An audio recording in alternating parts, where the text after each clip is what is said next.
ഒരു ദിവസം ശ്യാമള തന്റെ മരുമകളോട് ഇങ്ങനെ പറയുന്നു. നോക്കൂ പവിത്ര, നീ ആശുപത്രിയിൽ പോകേണ്ട. പുറത്തെ അവസ്ഥ വളരെ മോശമാണ്. നീ ഡ്യൂട്ടിക്ക് പോകാതിരുന്നാൽ ഒന്നും സംഭവിക്കില്ല.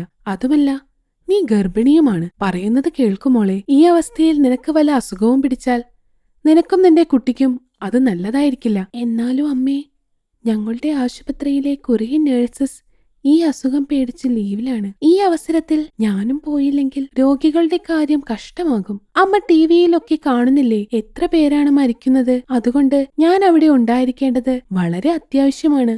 പക്ഷേ നിനക്കെന്തെങ്കിലും പറ്റിയാൽ നീയും കുട്ടിയും രണ്ടുപേരും മരണപ്പെടും. അങ്ങനെയൊന്നും സംഭവിക്കില്ലമ്മേ. ഞാൻ എല്ലാ മുൻകരുതലുകളും എടുക്കുന്നുണ്ടല്ലോ. മാസ്ക് ഇടും, സാനിറ്റൈസർ അപ്ലൈ ചെയ്യും. ഇനി ഇതെല്ലാം ചെയ്തിട്ടും ഞാൻ ആളുകളെ ശുശ്രൂഷിക്കുമ്പോൾ മരിച്ചുപോയാൽ അതൊരു അഭിമാനിക്കേണ്ട കാര്യമാണ്. അങ്ങനെയായാൽ ആളുകൾ എന്നെ ഈ നല്ല കാര്യത്തിന് ഓർക്കും. അതിലും വലുതായി ഒന്നുമില്ല. എല്ലാ നഴ്സും അവരുടെ ജീവനേക്കാളേറെ വില കൊടുക്കുന്നത് തന്റെ മുന്നിലെത്തുന്ന രോഗിയുടെ ജീവനാണ്. എന്നാലും ഈ അവസ്ഥയിൽ ആശുപത്രിയിൽ പോകില്ല എന്ന് മാത്രം നീ പറയില്ല അല്ലേ? ഓക്കെ, എന്നാൽ ശരി. അമ്മ പറയുന്നത് പോലെ ഞാൻ ചെയ്യാം. പക്ഷെ നമ്മുടെ വീട്ടിൽ അമ്മയ്ക്കോ എനിക്കോ ചേട്ടനോ അല്ലെങ്കിൽ അമ്മായിയച്ഛനോ ഈ അസുഖം വന്നാൽ എന്തു ചെയ്യും? അവരെ ഒറ്റപ്പെടുത്തണോ? അങ്ങനെ നമ്മളെ കൊണ്ട് പറ്റുമോ?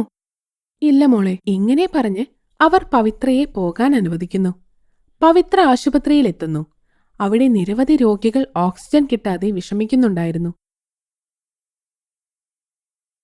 നോക്കൂ മോളെ, കുറെ നേരമായി ഞാൻ ഡോക്ടറിനെ വിളിക്കുവാണ്.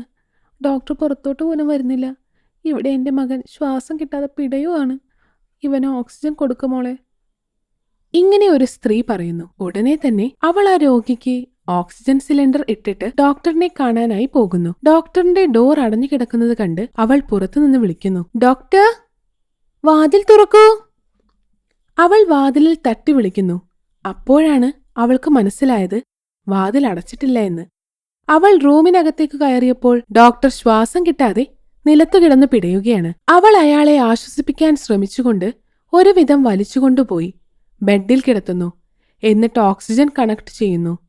ഇപ്പോൾ പാവം പവിത്ര ഒറ്റയ്ക്കായി പോകുന്നു. അവളുടെ കണ്ണ് നിറഞ്ഞൊഴുകാൻ തുടങ്ങി. അവൾ ദൈവത്തോട് ഇങ്ങനെ പ്രാർത്ഥിച്ചു.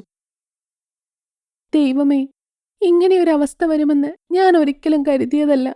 പാവം ഡോക്ടർ എത്ര ആളുകളെ രക്ഷിച്ചതാണ്. അദ്ദേഹത്തിന് ഈ അവസ്ഥ വന്നല്ലോ. ഇങ്ങനെ പറഞ്ഞ് അവൾ കരഞ്ഞുകൊണ്ടിരുന്നു. കുറച്ചു കഴിഞ്ഞ് ഡോക്ടർ പവിത്രയോട് ഇങ്ങനെ പറയുന്നു. നോക്ക് പവിത്ര, അസുഖം വന്നവർ പേടിച്ചാണ് ആശുപത്രിയിലേക്ക് വരുന്നത്. ഇപ്പോൾ എൻ്റെ എല്ലാം നിന്റെ കയ്യിലാണ്. വരുന്നവരൊക്കെ നമ്മളെ വിശ്വസിച്ചാണ് വരുന്നത്.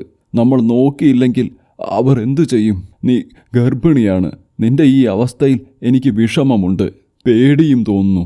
കാരണം നിനക്ക് എന്തെങ്കിലും സംഭവിച്ചാൽ നിന്റെ കുട്ടിയെയും അത് ബാധിക്കും. ഡോക്ടർ അപ്പോഴും ശ്വാസമെടുക്കാൻ ബുദ്ധിമുട്ടുന്നുണ്ടായിരുന്നു.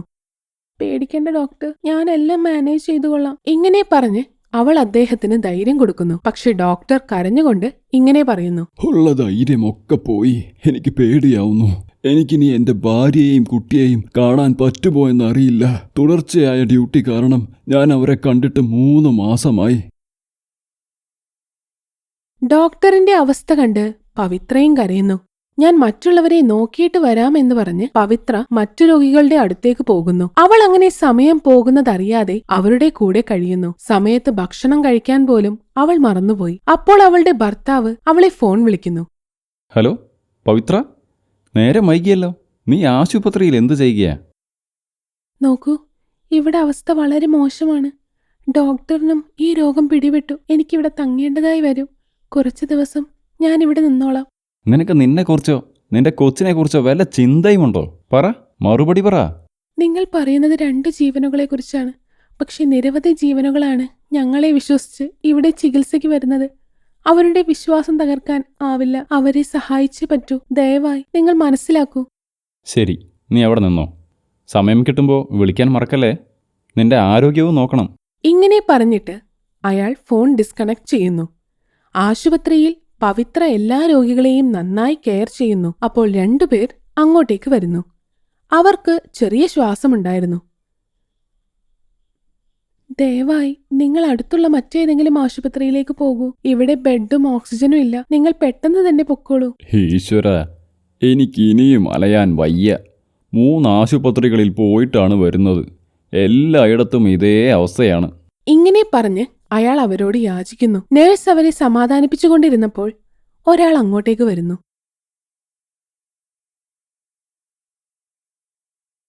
നേഴ്സ്, ഡോക്ടർ മരണപ്പെട്ടു. അത് കേട്ടതും പവിത്ര ഓടി ഡോക്ടറിന്റെ അടുത്തേക്ക് ചെല്ലുന്നു. ഡോക്ടർ മരിച്ചു എന്ന് മനസ്സിലാക്കിയ അവൾ കരയാൻ തുടങ്ങി. ദൈവമേ, നീ ഡോക്ടറിനെയും നിന്റെ അടുത്തേക്ക് വിളിച്ചല്ലോ. ഇനി ഞാൻ ഒറ്റയ്ക്ക് എന്ത് ചെയ്യും? അപ്പോഴാണ് അവൾ ബെഡില്ലാത്തതുകൊണ്ട് പുറത്ത് കാത്തിരിക്കുന്ന രോഗിയെക്കുറിച്ച് ഓർത്തത്. അപ്പോൾ തന്നെ അവൾ ഡോക്ടറിനെ വേറെ ഒരു റൂമിലേക്ക് കൊണ്ടുപോകുന്നു.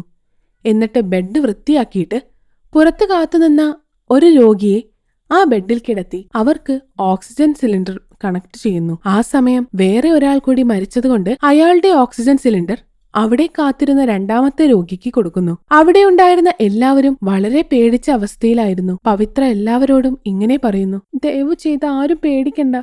നിങ്ങളുടെ പേടി നിങ്ങളെ കൊല്ലും. ഇതൊരു സാധാരണ അസുഖം മാത്രമാണ്. പേടിക്കാതെ ഇതിനെ നേരിടുകയാണ് വേണ്ടത്. ധൈര്യത്തോടെ ഇതിനെ നേരിടുക എന്നത് മാത്രമാണ് ഇതിൽ നിന്നും രക്ഷപ്പെടാനുള്ള ഏക മാർഗം. അവളുടെ വാക്കുകൾ കേട്ട ആളുകൾ ഇങ്ങനെ ഓർക്കുന്നു: ഈശ്വര, ഗർഭിണിയായിരുന്നിട്ടും ഇവർ നമ്മളെ എത്രമാത്രം കെയർ ചെയ്യുന്നു. ദൈവമേ, നീ ഈ രോഗത്തെ തടയൂ. ഇനിയും ആളുകൾ മരിക്കാൻ ഇടവരുത്തരുതേ. എന്ത് സംഭവിക്കുമെന്നറിയാതെ അവരെല്ലാം വിഷമത്തിലായിരുന്നു. പവിത്ര എല്ലാവരുടെയും കാര്യങ്ങൾ നന്നായി നോക്കുന്നു.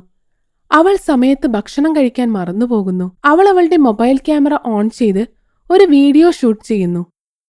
ദയവായി എല്ലാവരും എന്റെ വാക്കുകൾ കേൾക്കുക. അത്യാവശ്യമെങ്കിൽ മാത്രം വീടിന് പുറത്തിറങ്ങുക. എങ്കിലും ചിലർ അനാവശ്യമായും പുറത്തിറങ്ങുന്നുണ്ട്. രോഗം വന്നാലുള്ള അവസ്ഥ വളരെ മോശമാണ്. നിരവധി ആളുകൾക്ക് ജീവൻ നഷ്ടപ്പെട്ടു. എല്ലാവരോടുമുള്ള എന്റെ റിക്വസ്റ്റ് ആണ്, ആരും പുറത്തിറങ്ങരുത്. ഈ അസുഖത്തെ തുടച്ചെറിയാൻ സോഷ്യൽ ഡിസ്റ്റൻസിംഗ് പാലിക്കൂ. ഇവിടുത്തെ ഡോക്ടർ നിരവധി ആളുകളുടെ ജീവൻ രക്ഷിച്ചിട്ടുണ്ട്. പക്ഷേ അദ്ദേഹത്തിന് തന്റെ ജീവൻ രക്ഷിക്കാനായില്ല. എനിക്ക് ഒറ്റയ്ക്ക് ഇതെല്ലാം മാനേജ് ചെയ്യാൻ പറ്റുന്നില്ല.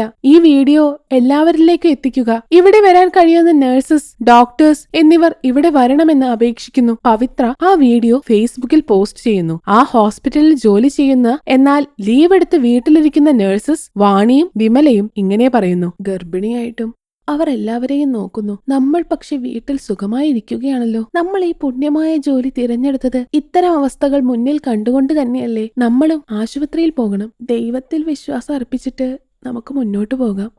ആളുകൾ ഇങ്ങനെ കഷ്ടപ്പെടുമ്പോൾ നമ്മൾ അവരുടെ കൂടെ വേണം. സ്വന്തം ജീവൻ കൊടുത്തും നമുക്കവരെ ശുശ്രൂഷിക്കാം. അങ്ങനെ അവർ 2 പേരും ആശുപത്രിയിലേക്ക് പോകുന്നു. അവരെ കണ്ട് പവിത്ര വല്ലാതെ സന്തോഷിക്കുന്നു. അവർ വന്ന സന്തോഷത്തിൽ പവിത്ര അവരോട് നന്ദി പറയുന്നു. പവിത്ര, ഞങ്ങളാണ് നിങ്ങളോട് നന്ദി പറയേണ്ടത്. നീ ഗർഭിണിയായിട്ടും എല്ലാവരെയും എന്ത് കാര്യമായാണ് നോക്കുന്നത്? നിന്റെ ഫേസ്ബുക്ക് വീഡിയോ ഞാൻ കണ്ടിരുന്നു. നിരവധി ആളുകൾ അത് കാണുന്നുണ്ട്. നമുക്കുറപ്പായും നല്ല സഹായങ്ങൾ ലഭിക്കും. അത് കേട്ട് പവിത്ര വല്ലാതെ സന്തോഷിക്കുന്നു. അവർ 3 പേരും അവിടെയുള്ള രോഗികളെ ശുശ്രൂഷിക്കുന്നു. ആ സമയം ഒരു ധനവാനായ മനുഷ്യൻ ആശുപത്രിയിലേക്ക് ഓക്സിജൻ സിലിണ്ടേഴ്സ് എത്തിക്കുന്നു. അത് കണ്ട് വളരെ സന്തോഷിച്ച അവർ മറ്റു രോഗികൾക്കും ഓക്സിജൻ കൊടുക്കുന്നു. അവിടെയുള്ള എല്ലാവരും ആ ധനവാനായ ആൾക്ക് നന്ദി പറയുന്നു. അതാരാണെന്ന് ആർക്കും അറിയില്ല. അപ്പോൾ മറ്റൊരു മനുഷ്യൻ തന്റെ ഹോട്ടൽ ഹോസ്പിറ്റലായി ഉപയോഗിക്കാമെന്ന് പറഞ്ഞ് അവിടെ വരുന്നു. അത് കേട്ട് എല്ലാവരും വളരെ സന്തോഷിക്കുന്നു. എല്ലാവരും അദ്ദേഹത്തോട് നന്ദി പറയുന്നു. അങ്ങനെ വാണി ആ ഹോട്ടലിനെ ആശുപത്രി പോലെയാക്കി രോഗികളെ ശുശ്രൂഷിക്കുന്നു. പവിത്രയുടെ പോസ്റ്റ് കണ്ട് നിരവധി നഴ്സസും ഡോക്ടേഴ്സും അങ്ങോട്ട് സഹായിക്കാനായി എത്തുന്നു. പവിത്ര എല്ലാവരോടും നന്ദി പറയുന്നു. ഒരു ഗർഭിണിയായിട്ട് കൂടി അവളുടെ പ്രവൃത്തികൾ നിരവധി ആളുകളെ സ്വാധീനിച്ചു. അതൊരു വലിയ മാറ്റമാണ് സമൂഹത്തിൽ കൊണ്ടുവന്നത്. അതുകൊണ്ടാണ് പറയുന്നത്, ആളുകളെ സേവിക്കുന്നതാണ് ഏറ്റവും നല്ല സേവനമെന്ന്. ഈ വീഡിയോ ഇഷ്ടപ്പെട്ടാൽ വീഡിയോ ലൈക്ക് ചെയ്യുക, കമന്റ് ചെയ്യുക. ഇതുപോലുള്ള വീഡിയോസ് തുടർന്നും കിട്ടാൻ ചാനൽ സബ്സ്ക്രൈബ് ചെയ്യുക.